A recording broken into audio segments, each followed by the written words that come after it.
Hello, আসসালামু আলাইকুম everyone. Welcome to our new blog.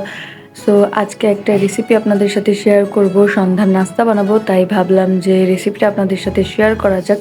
আমি খুবই মজাদার মুচমুচে একটু বেগুনি ভাজা তৈরি করব। তো সবার ফার্স্টে আমি 2টা চিকন বেগুনি নিয়ে নিচ্ছি। এগুলো কাটতে অনেক সুবিধা হয়। আর এই তো আমি একদম পাতলা পাতলা করে কেটে নিয়েছি। আর এই বেগুনির মধ্যে হালকা একটু লবণ দিয়ে আমি এটা মেখে নিব।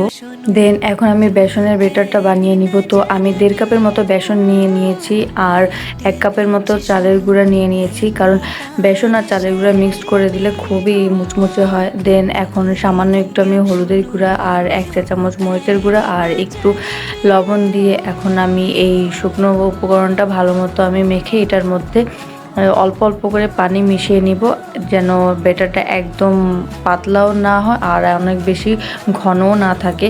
বেসনটা গুলানো শেষ। অন্যদিকে আমি একটা কড়াইয়ে তেল গরম করে নিয়েছি আর এখন হচ্ছে ওই বেসনের মধ্যে আমার ওই কাটা বেগুনগুলো আমি বেসনের মধ্যে ডুবিয়ে সুন্দর মতো আস্তে আস্তে করে আমি ভেজে নিব। তো সেটাই আমি আপনাদেরকে দেখাচ্ছি যে ফার্স্ট টাইম এগুলো নিয়ে নিলাম। দেন তেলের মধ্যে আমি একটা একটা করে আমি দিয়ে খুব সুন্দর করে আমি হালকা করে ভেজে নিব। আমি বেগুনি ভাজা একদমই খেতাম না, কারণ আমার একদম পছন্দ না বেগুনি ভাজা। কিন্তু আমি আমার শ্বশুরবাড়িতে যাওয়ার পর যখন আমার শাশুড়ি এইভাবে বেগুনি ভাজাটা ভাজতো একদম মুচমুচে পাতলা, আমি তখন থেকেই খাওয়া শুরু করি আর এখন আমার বেশ ভালো লাগে আর আমি নিজেও এটা খুবই মজা করে বানাইতে পারি। সো সেটাই আপনাদের সাথে আমি শেয়ার করলাম। কারণ বাহিরে বানানো বেগুনি অনেক বেশি মোটা হয়, তারা বেসনের ব্যাটারটা খুবই বেশি মোটা রাখে, তাই আমি কখনোই খেতে পারি না। আর আমি যে প্রসেসিংয়ে বানিয়েছি এটা অনেক বেশি মুচমুচে হয়, তাই আমার অনেক ভালো লাগে।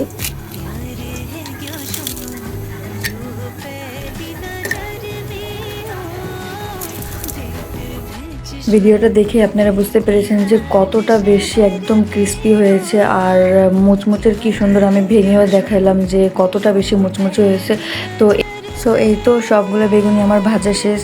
আর প্রফেশনালি আমার একদম দোকানের মতো শেপটা আসে নাই, বাট খেতে অনেক বেশি মজা হয়েছিল আর অনেক বেশি ক্রিস্পিও হয়েছে। আমার ভিডিওতে আমি সাউন্ড একটু দিয়ে দিয়েছি যে বেগুনিটা কতটা বেশি মুচমুচে হয়েছে। সো আজকের ভিডিওটা আমার এই পর্যন্তই। যদি আপনাদের কাছে ভালো লাগে অবশ্যই আপনারা বাসায় এটা ট্রাই করবেন। আর আমার ভিডিওটা যদি ভালো লাগে প্লিজ আমার পেজে একটা লাইক অ্যান্ড সাবস্ক্রাইব করে দিবেন।